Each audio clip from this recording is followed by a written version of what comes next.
اعوذ باللہ من الشیطان الرجیم بسم اللہ الرحمن الرحیم۔ سائنس کی دنیا ہو یا مذہب کی دنیا، نئے خیالات کو کبھی پذیرائی نہیں ملی، بلکہ جو بھی نیا خیال پیش کرتا ہے اس پر ہمیشہ جنونی ہونے کا لیبل لگا دیا جاتا ہے۔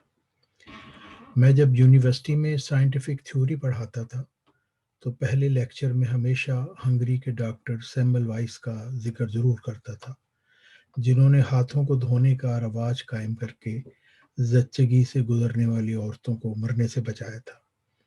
یہ وہ زمانہ تھا جب ابھی جراثیم کے متعلق معلومات نہیں تھی۔ ویانا میں ان کے اسپتال کے بڑے بڑے ڈاکٹروں نے ہاتھ دھونے کے اس خیال کو مکمل طور پر رد کرتے ہوئے انسانیت کے ایک عظیم محسن ڈاکٹر سیمل وائس کو جنونی قرار دے کر پاگل خانے میں داخل کروا دیا تھا، جہاں کے گارڈز نے ان کو اتنا زدوکوب کیا کہ ڈاکٹر سیمل وائس 2 ہفتے کے بعد 1865 میں اپنے زخموں کی تاب نہ لا کر اس جہان فانی سے رخصت ہو گئے۔ ڈاکٹر سیمل وائس کی دردناک موت کے 1 سال بعد ہی لوئی پاسچر نے جرثومہ تھیوری پیش کر دی اور یوں ڈاکٹر سیمل وائس کو صادق ثابت کر دیا۔ آج 2021 میں بھی انسانی رویوں میں کچھ تبدیلی نہیں آئی۔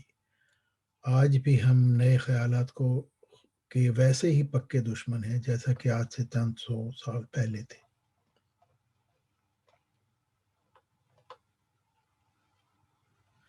ذکی غلام مسیح الزمان حضرت عبدالغفار علیہ السلام نے نیکی خدا ہے کا اعلیٰ انتہائی ہماگیر عظیم الہی نظریہ اللہ تعالیٰ سے الہام پا کر پیش کیا، جو بلا شبہ النظریات کہلانے کا حقدار ہے، مگر آج کے نام نہاد دانشور اس پر غور و فکر کیے بغیر اعتراض اٹھاتے ہیں اور طعن و تشنیع کے نشتر بھی آزماتے ہیں۔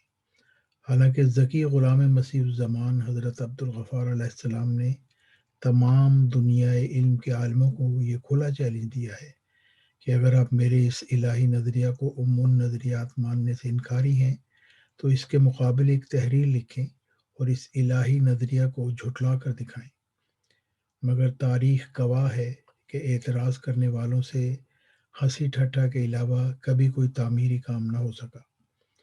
ذکی غلام مسیح الزمان حضرت عبدالغفار علیہ السلام نے فلسفیانہ فکر و تفکرات، متکلمین کے مختلف مکاتب فکر اور ان کی سوچ پر ایک عالمانہ بحث کی ہے، اور نیکی کیا ہے جیسے دقیق اور مشکل سوال کا جواب دیا ہے۔ اس حوالے سے انہوں نے بعض قدیم اور غیر مسلم فلسفی حضرات کی رائے بھی پیش کی ہے اور اس پر اپنے منفرد انداز میں بحث کرتے ہوئے ثابت کیا ہے کہ نیکی ایک محیط کل نور ہے، لامحدود ہے، اللہ ہے۔ ہر دانشور کا یہ فرض بنتا ہے کہ صاف ذہن کے ساتھ اس الہی نظریہ کا مطالعہ کرے اور اس پر غور و فکر کر کے اس اہم مقالہ سے مستفید ہو۔ صلاح عام ہے یاران نقطہ داں کے لیے۔